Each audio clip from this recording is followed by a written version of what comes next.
Ladies and gentlemen, thank you very much for joining us this edition of Leak Project.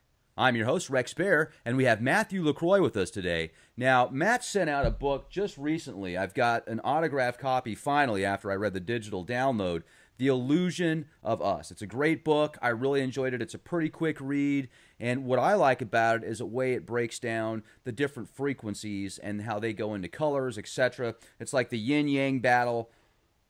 What we're going to get into today is kind of we're going to go deeper than we did before with the Eagle and the Serpent podcast. So we're going to discuss the Archons and the approach and information of the Archons somewhat from a Emerald Tablets point of view. So Matthew's got some great slides he's going to share with us, probably about 45, 50 slides. Really excited to have you on the show here with us, Matthew. How the heck are you? Hey, Rex, it's great to be back on. Thanks so much. Absolutely. Now, before we get started, please give our audience your Facebook page and a way to contact you if they're interested in knowing more about the Illusion of Us and what I like to call the Darkons, not the Archons, the Dark Archons. But where would they find more information if they wanted to get in contact with you? My YouTube page, which you can find at Matthew LaCroix, spelled LACROIX. And like the presentation I'm about to give today, I like to create a lot of smaller content and the same kind of thing with a wide variety of topics, along with consciousness and ancient history and some of these deeper occult things like we're about to go into today. Fantastic. Well, if you would then, let's get started. I know you said you've got a whole bunch of information to share with us, so you can go ahead and share the screen and I'll give you an open platform here. All right, so last time we reviewed the battle of the eagle and the serpent, and there's a lot of things that we need to fill in to truly understand this story of us and the story of kind of how we got here. And so this show, I like to really emphasize the Archons, but to really understand the Archons, we have to first understand Atlantis. So we're going to start there and kind of weave our way to understanding all the way up until our current point now. So this is the fall of Atlantis and the rise of the Archons. Let's begin at the very beginning. There's great mystery that still surrounds the forgotten lands of Atlantis, created by the mighty Greek god Poseidon, who is known to the Sumerians as Enki, and protector of the divine serpent knowledge, which has been, smeared by the church for thousands of years. So we still have to look at what important secrets have still managed to survive some of these cataclysms of the past that, led to Atlantis disappearing, and also relating back to some of these practices of dark magic that some of the information we're going to go into, it looks like even connects back to maybe even a portal to lower dimensions. It may sound like something right out of a science fiction novel, it really does, but when you look at the evidence, you start to realize that it's anything but fiction. So let's get a little background first, to understand this epic history that's preceded us, and the secret knowledge that's kind of been fought over for so long. According to the philosopher Plato, mentioning this in two of his writings, the Timaeus and Critias, the subcontinent of Atlantis existed 9,000 years before him, and could be found west of the Pillars of Hercules, which we know of as the Straits of Gibraltar, separating Spain and Morocco. And here's a nice image you can see of separating the two continents there. The name Atlantic is actually derived from the word Atlas, who was actually the first son of the god Poseidon, and who is the king of Atlantis. And the mountain range in northern Morocco is actually named after him, the Atlas Mountains. So it's kind of neat to see that stuff is, all those remnants are kind of still remaining today, and a lot of people don't know their origins. But what made Atlantis so important that we have to understand was far more than its physical beauty, but was the conscious mindset that was contained within the people there. This was known as the serpent or dragon knowledge, which meant universal consciousness of the creator of all. Imagine an entire society, if you will, free from all of the bounds of materialism, money, and war, where their focus instead was on the acquisition of higher knowledge and connection to the world and stars around us. What life would each individual live if they could aspire to that? This information we're about to go through into our ancient past connects back to that very idea and kind of the purpose of what we could be doing and kind of how that got led astray. In 1925, there was an important discovery made in, if you look at Teotihuacan in Mexico and the Aztec Empire, you can find some important writings that were found below one of the pyramids of the sun, which were known as the Emerald Tablets. And if you go to Teotihuacan and you look at the site, you find vast underground areas underneath the pyramids. And in one of those chambers, as I said, in 1925, there was a pyramid priest and researcher who's named Dr. Doriel, who uncovered these ancient tablets that we know of as the Emerald Tablets. And the Emerald Tablets contain some of the most important evidence we have for both the teachings and wisdom of Atlantis, as well as connecting to the divine serpent knowledge that eventually kind of fell behind the wayside of history and almost forgotten from a lot of the dark things that happened in between. And the first thing you got to ask is, what is it doing, in Mexico? So, and those are the things that we're going to help reveal here. So, Dr. Doriel, using his deep knowledge, when he acquired these tablets, he translated these, and they're named Emerald Tablets because they're made of this strange alchemical material that is reported indestructible. And so in this day and age, we think of something indestructible, and it seems like complete fantasy to us until you start looking into the idea of alchemy. And if you have a message that's so important, you would have to put it on something that could last forever, because you wouldn't want to risk it being destroyed and lost. And that's kind of the beauty behind the perfection of the alchemist and the path, and along with this message, the message of the Emerald Tablets itself.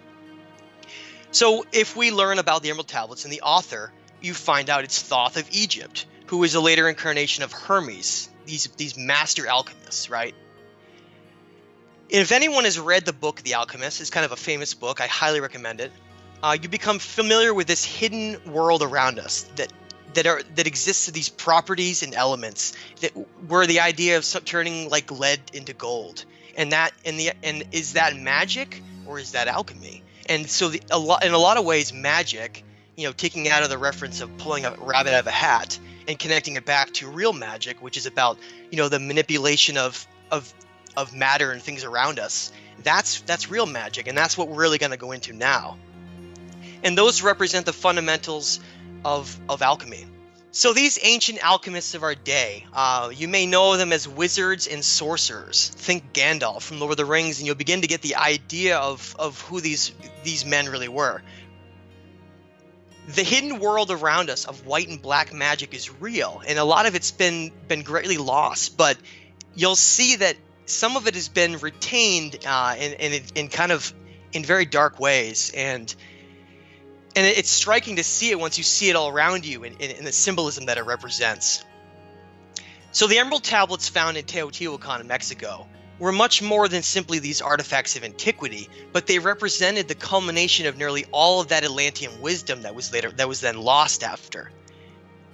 So the Emerald Tablets, what they really reveal is who we really are kind of as light beings. And if you look into our genetics in the photons that are at our deepest level, you find that we really are just light beings. It doesn't just come back to a primal animal instinct. There's much more to it than that. And so these tablets kind of help us with that knowledge to understand that. And they can be truly profound when someone reads them because of the knowledge that's contained there.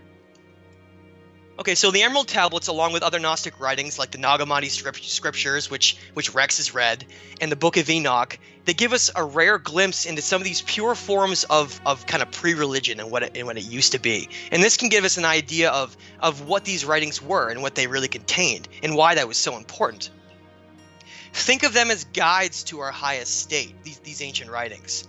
They're much more than just these ancient cuneiform tablets to say, okay, what happened during this time period. They're really about understanding kind of where we were at that time period and then what happened to us. And that's why I think they're so important. So the Emerald Tablets represent 13. There's 13 different tablets with 2 additional supplemental. And you can notice that there's a strong correlation between the serpent knowledge and also the representation of the coiled kundalini energy within us. Anybody who practices yoga, meditation, you know all about what that really is, which is all about unlocking the true potential of who we are. And you can trace this back to, ancient Indian religions in the subcontinent, where you get, more pure forms of religion still around, like Hinduism and in the forms of Buddhism. So today, some of these symbols are still around, and they're still found very commonly, like in the caduceus, which is our medical symbol today. And this is, of course, this is referencing the legacy of Thoth that was handed down. This was his symbol that was given to him from his father Enki, Poseidon, and it represents our double helix DNA. And I just think it's profound that the two serpents are wound right around that, representing our DNA and all the things that connect to this serpent knowledge. And it's on our medical industry, on all these buildings and cars driving around, and we'd ignore it like it's not there. I need to jump in real quick on that image. Go Let's go back. Let's go back to that image. Go ahead. So if you look at the two serpents that coil together to create what looks like DNA, essentially if you look at DNA under a microscope, that reminds me of the Baphomet or Baphomet statue, which is actually representation of Thoth, which Satanists have turned into this demonic Satan evil thing. When in reality, Baphomet is representation of both the male and feminine aspects, the alpha, the omega, the yin, the yang, the moon, the sun. It's in representation of everything, and the Satanists took it and literally turned it into a statue of Satan, which it is not. And it even says, if you read into the old texts about magic, that Hermes and Baphomet came from Hermes, and if Hermes is Thoth, well, there you go. Exactly. That's well said, Rex. And so these symbols and these things that connect back to this knowledge and to this Atlantean knowledge has been completely inverted by, as Rex said, the Satanism, and who we're really gonna go over, which are the Archons. But they inverted so many of these things that connect back to who we really are. So we think of them as evil, or the complete opposite of what they really represent. And so I want to read something from the Emerald Tablets that connects back to the evidence of Atlantis. So a lot of people are skeptical of a lot of this stuff. There's been a lot of smearing of the Emerald Tablets, like a lot of this, like we said, the inversion of all this material. And a lot of Sitchin's material, Emerald Tablets material, even anything that connects back to Atlantis has been smeared. But you can look at some of these writings as being some of the most early records we have that were kept of these time periods.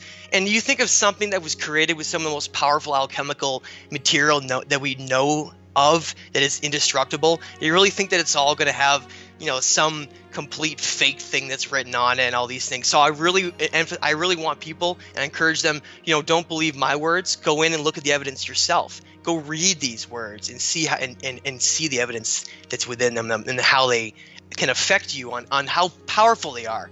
And so in tablet number 4, I want to read this small little quote that Thoth gives us, and it's a really profound quote that helps us understand Atlantis. And he says, "List ye, O man, to the voice of wisdom.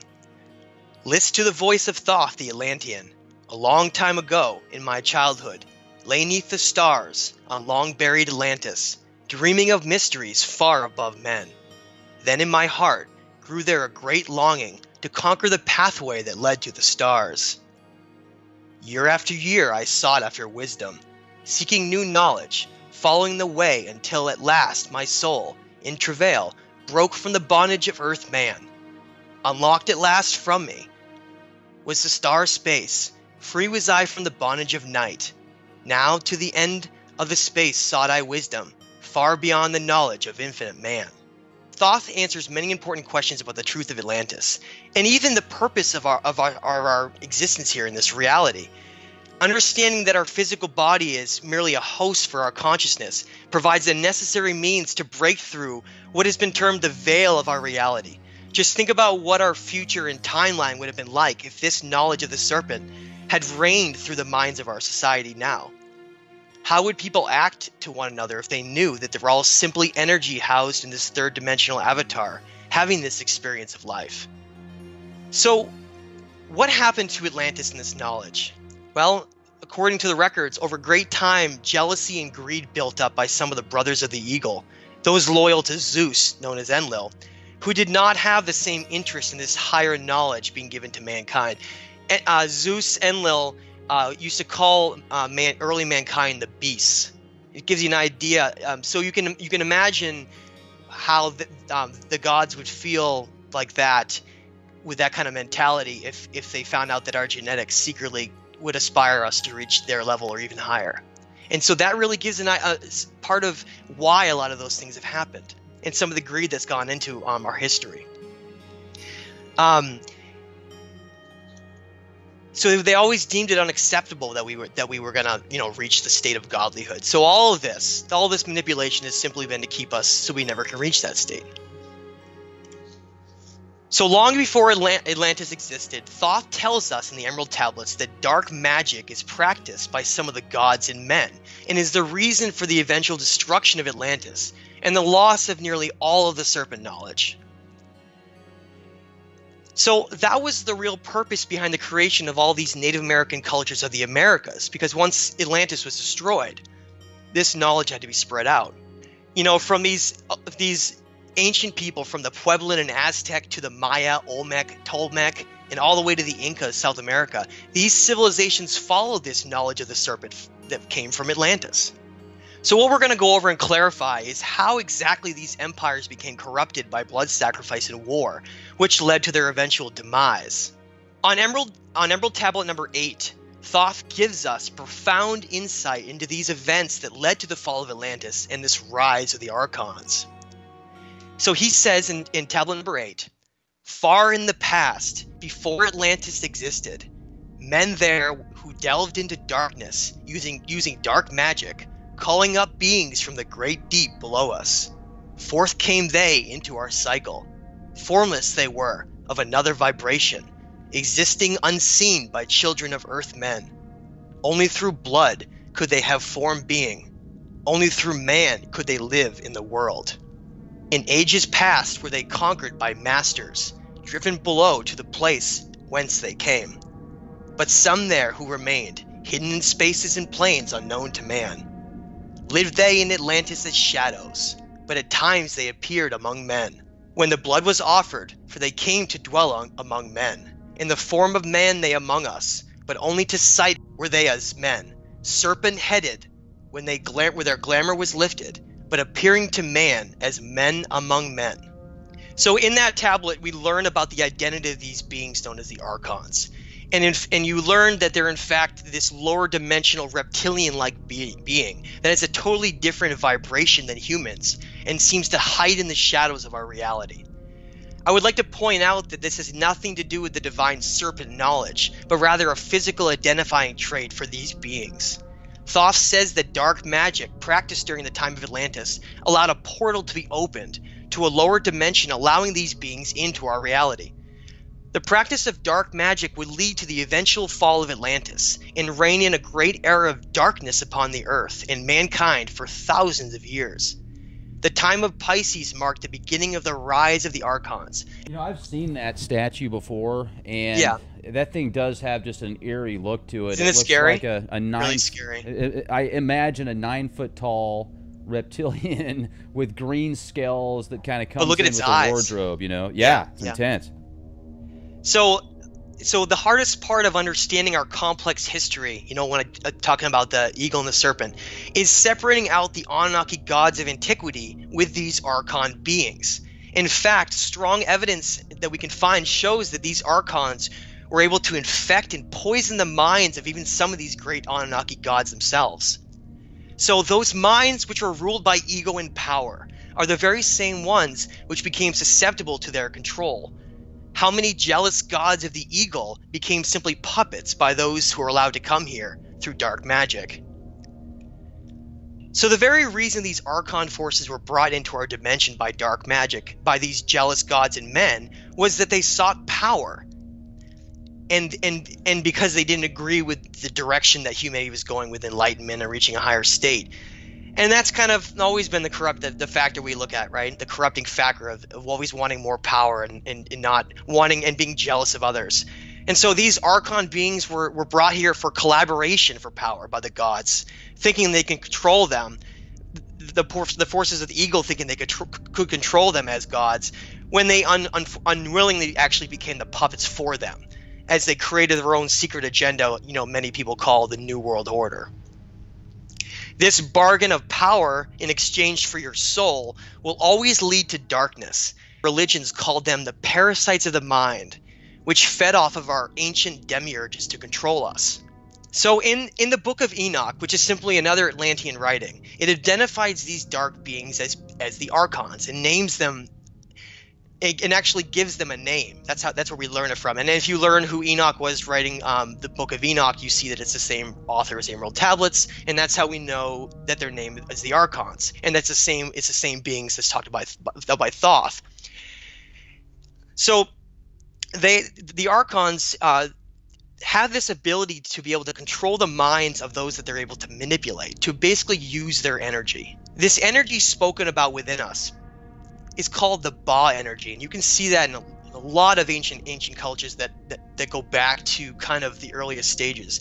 It was known as this Ba energy inside us, and it's also been called the life force, the spark, or the fire inside of us. And not every being, I want to make it very clear, not every being in the universe possesses this spark of energy, so sometimes they must seek it elsewhere. This is the reason why these Archons have actually enslaved humanity to create this false reality of our identity, to poison our minds off of the truth of this Atlantean wisdom. That's the whole purpose behind, if anyone thinks of the idea of what the Matrix is.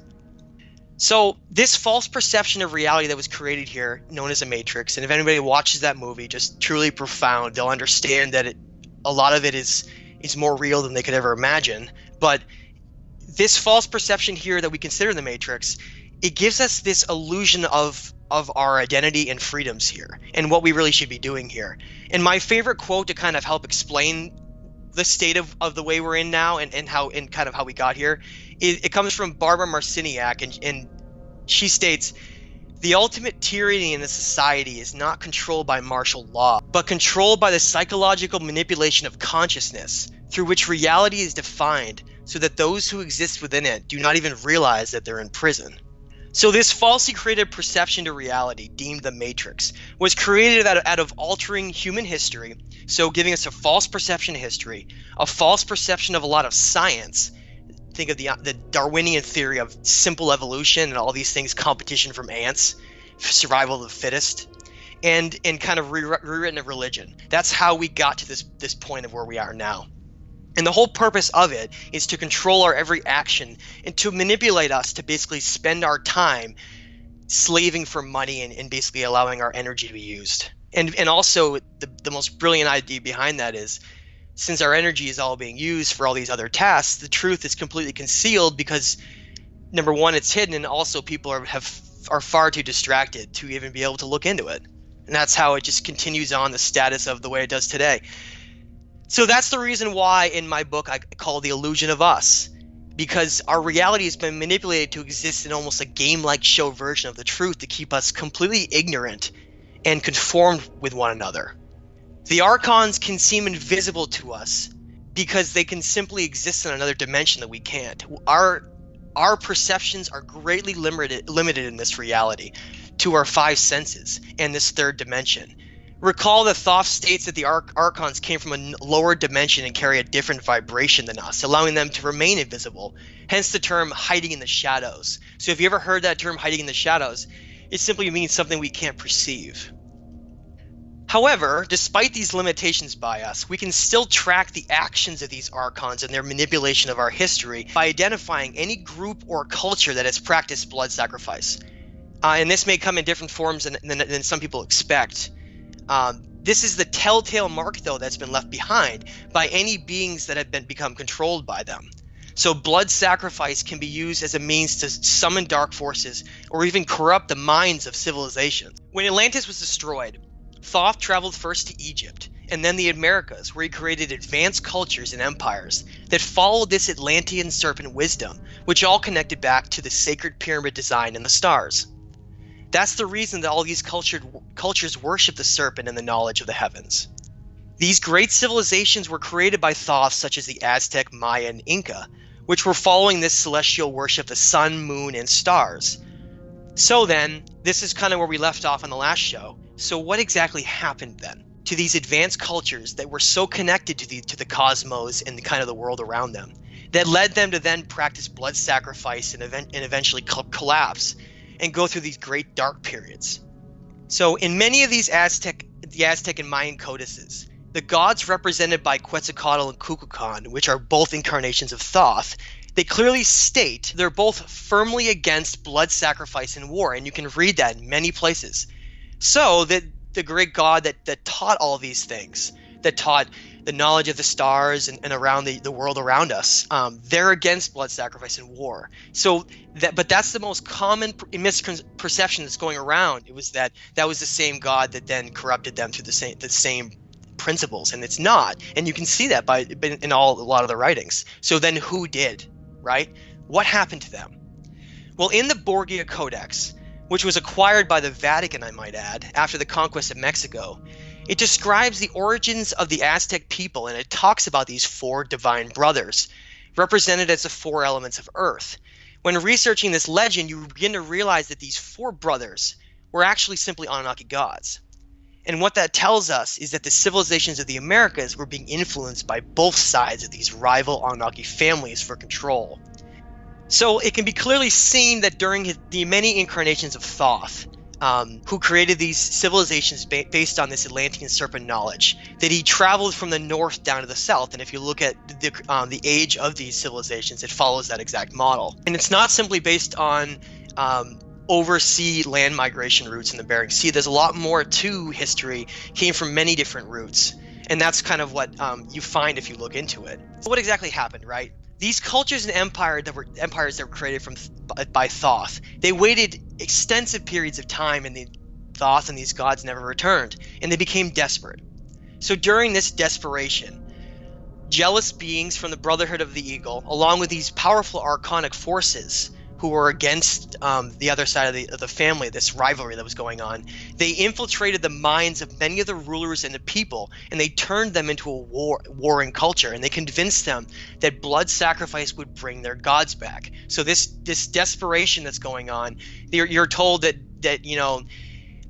plagues can be cured and droughts can be erased, and gods will come back and bring prosperity if you sacrifice people. And so, why did such anarchy go on? Well, the clever idea was the more you sacrifice, the more it'll make the gods happy. That was the brilliant idea that corrupted them.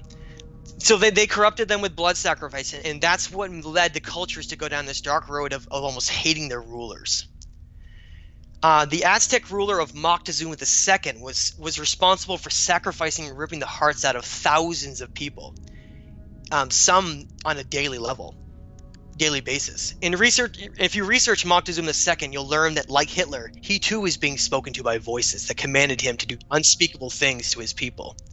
By the time Cortez landed in Mexico in the year 1519, the Aztec Empire was already frustrated with their cruel leader from all this blood sacrifice and war that they had led them down, and they mistaken Cortez for being the fair-skinned god Quetzalcoatl they had been waiting for. So here comes Cortez arriving. Our saviors have returned, and that's essentially how all these empires kind of let their guard down to allow this all to happen, which led to their downfall. And this same story is echoed all throughout both South America with Pizarro, with the Inca as well. It can be clearly seen. There you go. So we're going to go back to it again. So it can be clearly seen throughout history that this great struggle has been going on between this Atlantean serpent knowledge of Enki and his son Thoth, and these warring superpowers run by Enlil and kind of the Archons as the great puppet masters. Much of this important knowledge has been lost and destroyed, and of course just these fragments are left from these great empires and these places that kind of tell this story. So by following this evidence, we kind of reveal the real truth behind what happened. And I want to make note, a very important image that I hope it's going to probably offend a few people, but the truth that has to be followed is completely based on evidence only, and you must go where the evidence resides. So by following any culture or religious group throughout history, by following the evidence that has practiced blood sacrifice to the gods, the truth is always revealed to show the dark archonic underbelly that actually controls them now. And anyone who thinks that the Archons are simply a remnant of the past is really truly mistaken. if they simply look at our timeline and how it's been shaped now. Think of the blood of Christ and how it's been related and turned into the very religion it has now of, drinking wine on every time you go and all these things. So drink his blood and eat his flesh. Yes, exactly. And So let me the jump in on that Go real ahead. quick if I can, because Yes. I've done a couple of podcasts recently on blood rituals and different rituals that have been performed with blood for a very long time.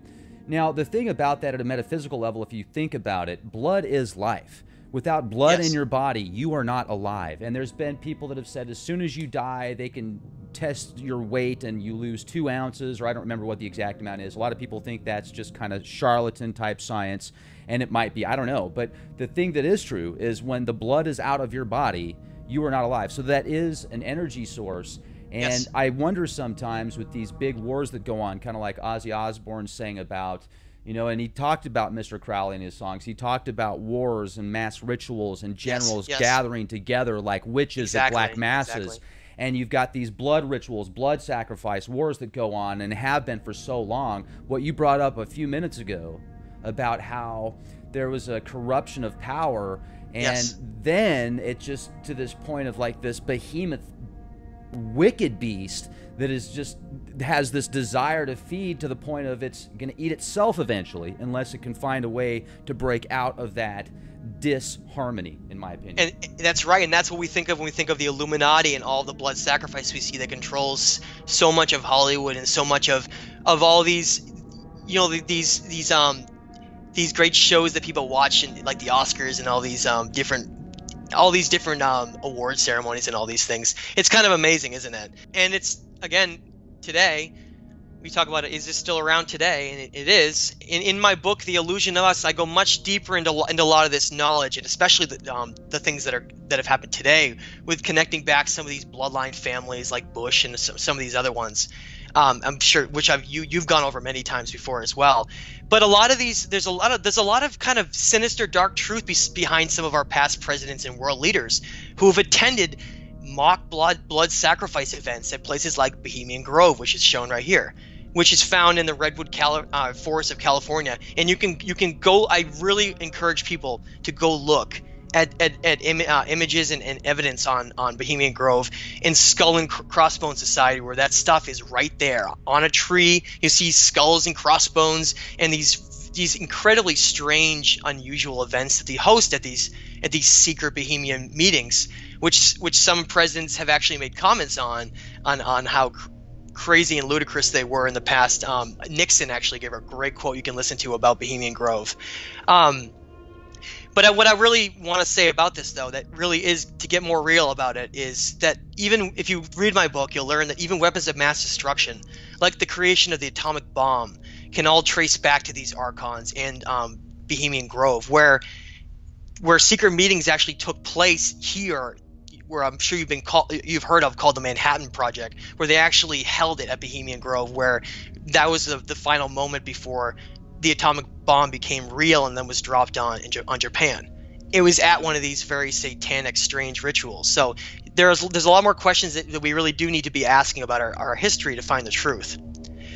So much of our past history has been coerced by these archonic forces, but great change is on the horizon right now. And just as the Mayans predict, the dark days of Pisces, which have been ruled by these Archons and the Eagle, are finally beginning to collapse right now as this great awakening of Aquarius begins. And that's why so many things have been happening in the last couple of years. Kind of the end of an empire collapsing, throw everything you can at it, and try to do what you can of the minds of the people to coerce them and change it, but we've rejected it largely and with great help. And so thankfully things like World War III have not happened, and we're still continuing, and things are getting better and better every day. I think you can see that if you look around you. Because they're no longer able to manipulate our actions as the duality of our reality has shifted. That's why all of a sudden we're now kind of on the lights, the positive side of this. And so with that negative polarity that has ruled this planet for thousands of years by these Archons and Eagle and all of these kind of jealous ruling gods has now reversed as we're coming into Aquarius. As we head towards kind of our infinite future in the center of our galaxy. That's what all the ancient cultures talked about. This central point of our galaxy where the energy centers are much higher and conscious levels can just reach their highest state. And that's where kind of beings reach in a certain evolutionary point and they can their highest state. So, and here we are right now. And so I see us as being as making it through that great dark period, and we're just leading out of that right now. The important thing to remember is that the dark days of the past have nothing to do with the future, because remember, now is all that matters. So even though these dark things have happened in the past and you can research them and find the truth, don't let them control you. You just simply move on with your own future. Please find much more about this with The Illusion of Us, which you can find on Amazon, and my YouTube page at Matthew LaCroix, where I go much more into a lot of these movies, and I create a lot of cool content. So please check that out. And I also want to just give a shout out to Gerald Clark, who's been a great inspiration and teacher for me, and his website is at geraldclark77.com. And thank you very much, Rex, for having me on and to allow all of this material to come out.